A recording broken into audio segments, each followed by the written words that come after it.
रामायण में धनुष यज्ञ मिथिला नरेश के वहां से विदा हो जाने पर आर्षि विश्वामित्र राम और लक्ष्मण को लेकर यज्ञ मंडप में गए। यज्ञ मंडप को अत्यंत सुरुचि के साथ सजाया गया था। उस भव्य मंडप को देखकर लगता था मानो वह देवराज इंद्र का दरबार हो। देश देशांतर के राजा महाराजाओं के बैठने की अति सुंदर व्यवस्था की गई थी। मंडप के ऊपर बहुमूल्य रत्नों से बने झालरयुक्त आकर्षक वस्त्रों का वितान तना हुआ था। वितान के चारों ओर फहरते हुए पताके मिथिलापति की कीर्ति को प्रदर्शित कर रहे थे। बीच बीच में रत्न जटित स्तंभ बनाए गए थे। वेद पाठी ब्राह्मण एवं तपस्वी शांति पाठ कर रहे थे।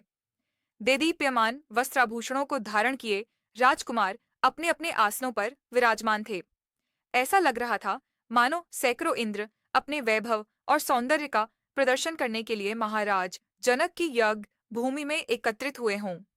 इस सौंदर्य का अवलोकन करने के लिए जनकपुर की लावण्यमयी रमणियां अपने घरों के झरोकों से झांक रही थीं। गर्जन तर्जन करते हुए पिनाक को इस मनोमुग्धकारी वातावरण में यज्ञ भूमि में लाया गया। सभी की उत्सुक दृष्टि उसी ओर घूम गई।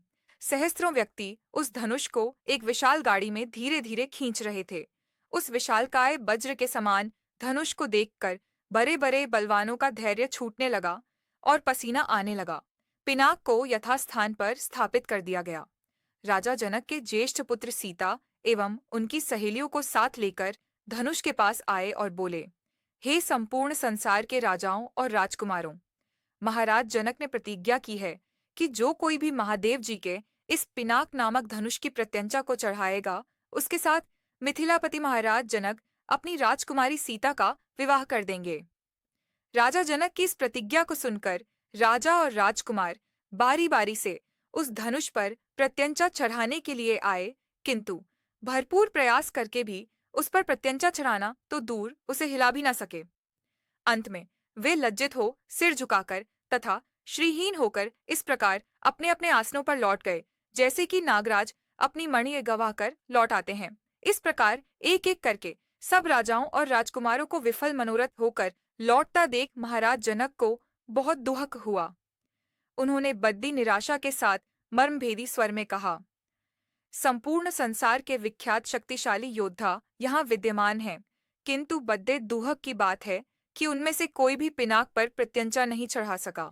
उनकी इस असफलता को देखकर ऐसा प्रतीत होता है कि पृथ्वी शूरवीर क्षत्रियों से खाली हो गई है। यदि मुझे पहले से जात होता कि अब इस संसार में वास्तव में कोई क्षत्रिय योद्धा नहीं रहा है, तो मैं न तो धनुष यज्ञ का अनुष्ठान करता और न ऐसी प्रतिज्ञा करता। लगता है कि मेरी पुत्री सीता आयु पर्यंत कुंवारी रहेगी। परमात्मा ने उसके भाग्य में विवाह लिखा ही नहीं है। महाराज जनक की यह बात सुनकर उन सभी राजाओं और राजकुमारों ने, जो अपनी असफलता से पहले ही लज्जित हो रहे थे, क्षुब्ध मन से दृष्टि नीचे झुका लिया। राजा जनक के द्वारा की गई इस भर्त्सना का उनके पास कोई उत्तर न था, परंतु अयोध्या के छोटे राजकुमार लक्ष्मण को मिथिलापति द्वारा समस्त क्षत्रियों पर लगाया गया लांछन सहन नहीं हुआ। कुपित होकर उन्होंने अपनी भ्रिकुटी चढ़ा ली और तीखे शब्दों में बोले, हे मिथिला के स्वामी राजा जनक, आपके ये शब्द सर्वथा अनुचित और सूर्यकुल तथा रघुवंश का अपमान करने वाले हैं। आश्चर्य है कि आपने ऐसे अपमानजनक शब्द कहने का साहस कैसे किया। जहां प्रतापी सूर्यकुल का साधारण व्यक्ति विद्यमान हो, वहां भी कोई इस प्रकार तिरस्कार भरे शब्द कहने से पूर्व अनेक बार उस पर विचार करता है। फिर यहाँ तो सूर्यकुल के मणि श्री रामचंद्र साक्षात विराजमान हैं। आप शिव के इस पुराने पिनाक की इतनी गरिमा सिद्ध करना चाहते हैं। मैं बिना किसी अभिमान के कह सकता हूँ कि इस पुराने धनुष की तो बात ही क्या है। यदि मैं चाहूँ तो अपनी भुजाओं के बल से इस धनुष के स्वामी महादेव सहित संपूर्ण सुमेरु पर्वत को हिलाकर रख दूं। इस विशाल पृथ्वी को अभी इसी समय रसातल में पहुंचा दूं। ऐसा कहते हुए लक्ष्मण के नेत्र क्रोध से लाल हो गए।